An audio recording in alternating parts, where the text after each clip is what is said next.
किसान भाइयों, farm and farming 2020 के इस चैनल में आपका स्वागत है। आदरणीय किसान भाइयों, आज खरीफ की एक महत्वपूर्ण फसल नरमे में रस चूसक कीड़ों की रोकथाम और उसके निदान को लेकर एक मैं वीडियो लेकर आया हूँ। मेरा अनुरोध है कि इसमें जो वैज्ञानिक तथ्यों से परिपूर्ण जो बातें आपको बताई गई है उनका अनुसरण करके अपनी फसल को हम अच्छा उत्पादित कर सकते हैं। किसान साथियों, नरमे में अलग अलग महीने में अलग अलग प्रकार के इंसेक्टों का अटैक होता है। जो वैज्ञानिक अध्ययनों से हमें मिला है उसमें बीटी कपास में मुख्यतः रस चूसक कीड़ों का आक्रमण प्रमुखता बीजा अंकुरण से पकने तक की अवस्था तक बना रहता है। समस्त रस चूसक कीड़ों का ब्यौरा इसमें जो है वो यदि हम वर्णित करें तो सबसे बड़ा इसमें हरा तेला है, सफ़ेद मक्खी है, चूड़ा जिसको हम थ्रिप्स कहते हैं, कुछ क्षेत्रों में जूं के नाम से जाना जाता है, मीलीबग जिसको सफ़ेद चूड़ा भी कहा जाता है। इसमें विगत 2 वर्षों से सफ़ेद मक्खी और थ्रिप्स का अटैक हमारी फसलों पे ज़्यादा देखा गया है।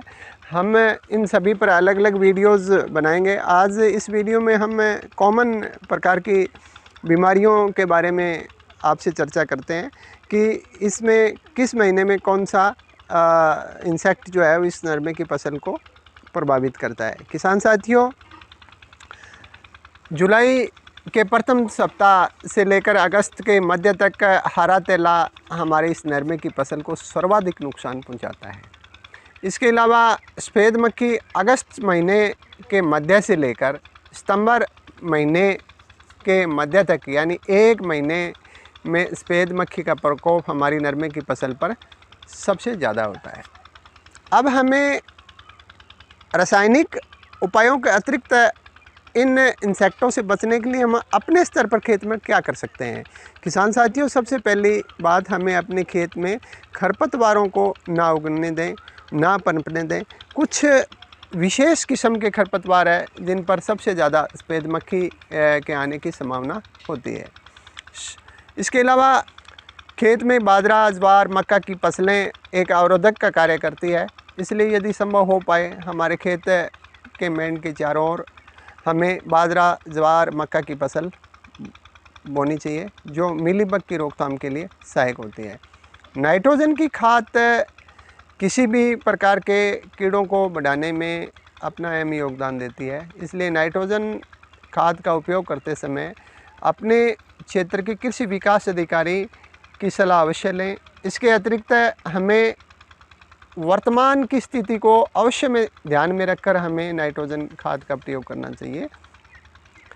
पीले चिपकने वाले ट्रैप अपने खेतों में लगा देने चाहिए जिससे सफ़ेद मक्खी का प्रकोप हमारे खेतों में कम देखने को होगा। इसके अतिरिक्त हम आपको एक विगत 3-4 वर्षों से जो नई समस्याएं बहुत ही माइनर रूप से देखी गई है वो हमारे नरमे की फसल पर गुलाबी सुंडी का अटैक है, जो आने वाले समय के लिए वैज्ञानिकों के लिए भी चिंता की बात है। इसलिए ये एक फसल का मुख्य शत्रु के रूप में वैज्ञानिकों ने इसको इंगित किया है। यह प्राय 120 दिन या इसके बाद आक्रमण करता है। इसका सबसे आसान उपाय यही है कि हमें अपने खेतों में जो है वो ट्रैप लगा देने चाहिए अगस्त महीने के अंदर ही, ताकि कि इसके जो एडल्ट्स हैं वो इसके अंदर आकर फंस जाएं। काफ़ी सस्ते इसके ट्रैप आते हैं और गुलाबी सुंडी का जो ट्रैप है वो सिंथेटिक पायरेथेनाइड कीटनाशकों का छिड़काव जो है वो हमें आवश्यकता अनुसार करना चाहिए, लेकिन हमें ये देखना है कि यदि हम सिंथेटिक पैरासाइट्स का प्रयोग करेंगे तो इससे कई बार सफ़ेद मक्खी का प्रकोप बढ़ जाता है। इसलिए हमें तत्कालीन समय की आवश्यकता के अनुसार अपने कृषि विकास अधिकारी से सलाह लेकर हमें इस पैरासाइट्स का उपयोग करना चाहिए। इसके अलावा नरमे के अंदर कई बार फंगस की समस्या देखी जाती है, क्योंकि जुलाई में मानसून लगभग हरियाणा, पंजाब और राजस्थान के क्षेत्रों में आ जाती है और ह्यूमिडिटी का स्तर बढ़ जाता है, तो हमारे नरमे में यदि फंगस का प्रकोप दिखाई दे तो हमें अच्छे किस्म के फंगिसाइड्स का भी प्रयोग करना चाहिए। इसके अतिरिक्त हमारे नरमे की एक सबसे बड़ी बेल्ट की जो समस्या है वो लगभग सितंबर के पहले हफ्ते में देखी गई है।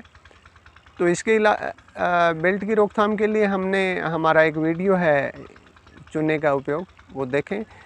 लेकिन इसका उपयोग अभी बिजाई के बाद नहीं करना चाहिए। तो किसान साथियों, संक्षिप्त में मैं यदि बीटी कपास की उन्नत खेती के लिए यदि कहूँ तो इसमें पौधों की एक निश्चित संख्या और रासायनिक खादों का ज़्यादा प्रयोग इसके अच्छे उत्पादन में सहायक होता है। लेकिन ज़्यादा रासायनिक खादों का प्रयोग करने से हमारी मृदा का क्षरण हो रहा है, इसलिए हमें कंपोस्ट खादों का भी प्रयोग हमारे खेतों में करना चाहिए ताकि कि हमारी मृदा स्वस्थ बनी रहे। इन्हीं शब्दों के साथ सभी किसान साथियों से अनुरोध है कि हमारे इस चैनल को सब्सक्राइब अवश्य करें और हमारे इस वीडियो को शेयर और लाइक करें। जय हिंद, जय भारत।